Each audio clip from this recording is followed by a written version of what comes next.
Hi అండి. నమస్తే. నేను మీ Lakshmi. Welcome back to lucky Lakshmi చేతి వంటలు. ఈరోజు రెసిపీ వచ్చేసి చాలా టేస్టీగా, చాలా ఈజీగా ప్రిపేర్ చేసుకునే ఉల్లిపాయ పకోడీని చూపించబోతున్నాను. వాన పడుతున్నప్పుడు కానీ, లేదా ఈవినింగ్ స్నాక్ వేడివేడిగా తినాలనిపిస్తున్నప్పుడు కానీ, ఇంటికి గెస్టులొచ్చినప్పుడు అప్పటికప్పుడు చేసే పర్ఫెక్ట్ స్నాక్ ఏదంటే ఉల్లిపాయ పకోడీ అని చెప్పొచ్చు కదా! 10 నిమిషాల్లో చేసుకొని క్రిస్పీ అండ్ స్పైసీగా చేసుకునే ఉల్లిపాయ పకోడీని చూసేద్దాం. ఈ వీడియో నచ్చితే లైక్ చేసి షేర్ చేయండి. మరిన్ని సింపుల్ అండ్ టేస్టీ రెసిపీస్ కోసం మన ఛానల్‌ని సబ్స్క్రైబ్ చేయడం మాత్రం మర్చిపోవద్దు. ఉల్లిపాయ పకోడీ కోసం ఒక బౌల్‌లో తరిగిన 3 కప్పులు ఉల్లిపాయ తరిగి వేసుకోండి. ఇవి సుమారు 4 మీడియం సైజ్ ఉల్లిపాయల దాకా ఉంటాయి. మరీ సన్నగా కాకుండా, మరీ లావుగా కాకుండా కట్ చేసి వేసుకోవాలి. నెక్స్ట్ ఇందులో 4, 5 పచ్చిమిర్చిని ఇలా చీలికలుగా కట్ చేసి వేసుకోండి.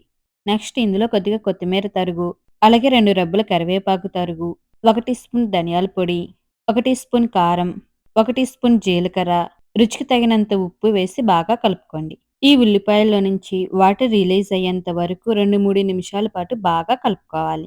చూడండి ఈ విధంగా గట్టిగా ప్రెస్ చేస్తూ కలుపుకోండి. చూడండి వాటర్‌గా ఇలా వచ్చేంత వరకు కలుపుకున్నాక ఇందులో శనగపిండి వేసుకోవాలి. 3 కప్పులు ఉల్లిపాయ తరుగుకి 1 కప్పు శనగపిండి వేసుకోండి కరెక్ట్‌గా సరిపోతుంది. నెక్స్ట్ ఇందులో పావు కప్పు బియ్యం పిండి వేసుకోవాలి. ఇలా బియ్యం పిండి వేయటం వల్ల పకోడీ అనేది క్రిస్పీగా, టేస్టీగా వస్తాయన్నమాట. నెక్స్ట్ ఇందులో కొద్దిగా వంట సోడా వేసుకొని బాగా కలుపుకోవాలి. నీళ్లు పోయకుండా ఈ పిండి మొత్తం కూడా ఉల్లిపాయలకి పట్టేలా బాగా కలుపుకోండి. ఆల్మోస్ట్ ఈ ఉల్లిపాయలో ఉన్న నీళ్ళే సరిపోతుంది. ఒకవేళ కొంచెం పొడి పొడిగా అనిపిస్తే 1 టీ స్పూన్ కానీ, 1 స్పూన్ నీళ్లు కానీ స్ప్రింకిల్ చేస్తూ కలుపుకోండి. చూడండి నాకు ఏమాత్రం వాటర్ అనేది యూజ్ చేయకుండా ఉల్లిపాయలు ఉన్న వాటరే సరిపోయిందనమాట.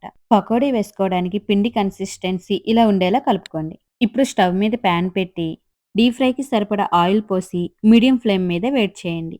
ఆయిల్ హీట్ అయిన తర్వాత చెయ్యిని ఒకసారి తడి చేసుకొని కొద్దిగా పిండిని తీసుకొని ఇలా వేళ్ళతో కొద్దిగా డ్రాప్ చేయండి. ఆయిల్‌కి సరిపడా పకోడీలాగా వేసుకోండి.